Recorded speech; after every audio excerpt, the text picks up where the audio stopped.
Bonjour, dans cette capsule vidéo, je vais vous montrer donc comment tracer l'image A'B' d'un objet AB à travers une lentille.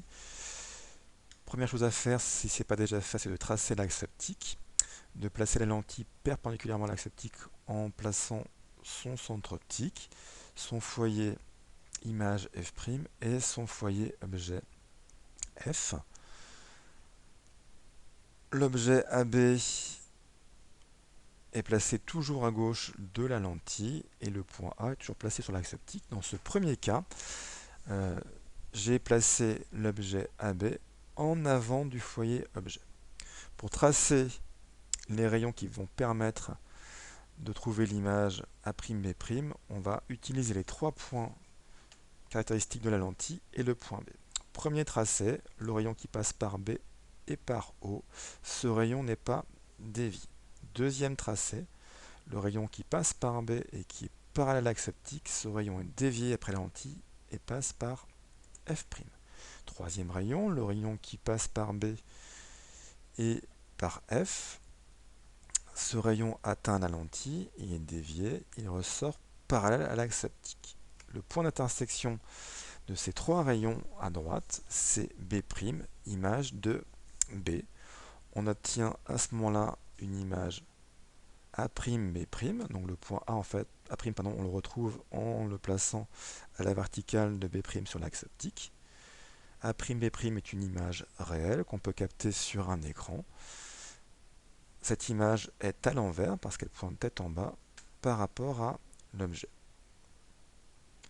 Pour vérifier donc ces tracés, on peut calculer la position de A' et retrouver la taille de l'image. Alors d'abord, on va mesurer graphiquement comme on obtient pour la position de A'. Donc 4 carreaux ici, 4 cm, on fait gaffe à l'échelle, 20 cm en réalité. Si je calcule la valeur de OA' grâce à la relation de conjugaison, je trouve aussi 20,3. On pourrait remesurer si vous voulez OA, faites gaffe aux valeurs algébriques, faites attention à l'échelle. Je peux faire la même chose pour retrouver la taille de l'image. D'abord, je vais la mesurer sur le graphique. J'ai 0,6 cm. Avec l'échelle à 5e, ça fait 3 cm. Tête en bas, donc la valeur algébrique sera négative. On va trouver moins 3. Par le calcul, j'utilise la relation de grandissement. Et je trouve une valeur de moins 3,1. Donc j'ai bien une cohérence entre mes valeurs mesurées sur le graphique et celles obtenues par le calcul. Alors, il ne faut pas vous étonner si ça ne tombe pas juste, hein. Rien que le trait du crayon, des fois, ça peut fausser un petit peu les choses. Donc si c'est cohérent et très proche, il n'y a aucun souci, ce sera validé. Deuxième cas. Donc on retrace axe optique, lentille, et on replace les points particuliers. Cette fois-ci, la grosse différence, c'est que AB n'est plus en avant de F, mais est entre F et O. Par contre, les règles pour les tracés sont similaires. Donc je pars de B, je passe par O, ce rayon n'est pas dévié. Je pars de B, je trace un rayon parallèle à l'axe optique. Le rayon est dévié vers le foyer image F'. Ensuite, je prends ma règle que je place le long de F et de B. Et je trace le rayon issu de B. Ce rayon, comme tout à l'heure, va être dévié en étant parallèle à l'axe optique. Alors, je peux prolonger ici en pointillé pour montrer que ce rayon passe effectivement aussi par F du côté gauche. On voit que ces rayons sont divergents, donc il n'y a aucune chance qu'ils se croisent à droite. Donc il n'y aura pas d'image à droite qu'on pourra capter sur un écran, pas d'image réelle. Alors où est l'image? L'image est à gauche. Donc on va prolonger nos trois rayons de droite en pointillé. En la convention pointillé veut dire que cette fois-ci les rayons qu'on va tracer n'existent pas, ils sont virtuels. Donc je trace les trois.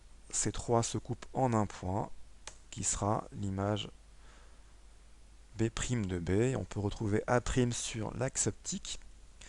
Et du coup, on retrouve l'image A'B' de AB. Alors qu'est-ce qui se passe ici?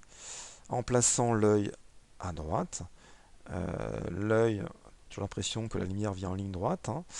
Donc du coup il est trompé, donc il a l'impression de voir l'image, enfin de voir AB en A', B'. Il va voir l'image dans le même sens. Il verra l'image plus grande. Hein. Ici, du coup, l'image est virtuelle. On a bien l'effet loop. Donc, ça veut dire que vous pouvez prévoir déjà au départ si l'image sera réelle ou virtuelle en ayant réfléchi à la position de l'objet par rapport à F et par rapport à O. De la même façon, on peut vérifier donc par le calcul si ça colle. Donc la mesure donne moins 18. N'oublie pas d'utiliser l'échelle.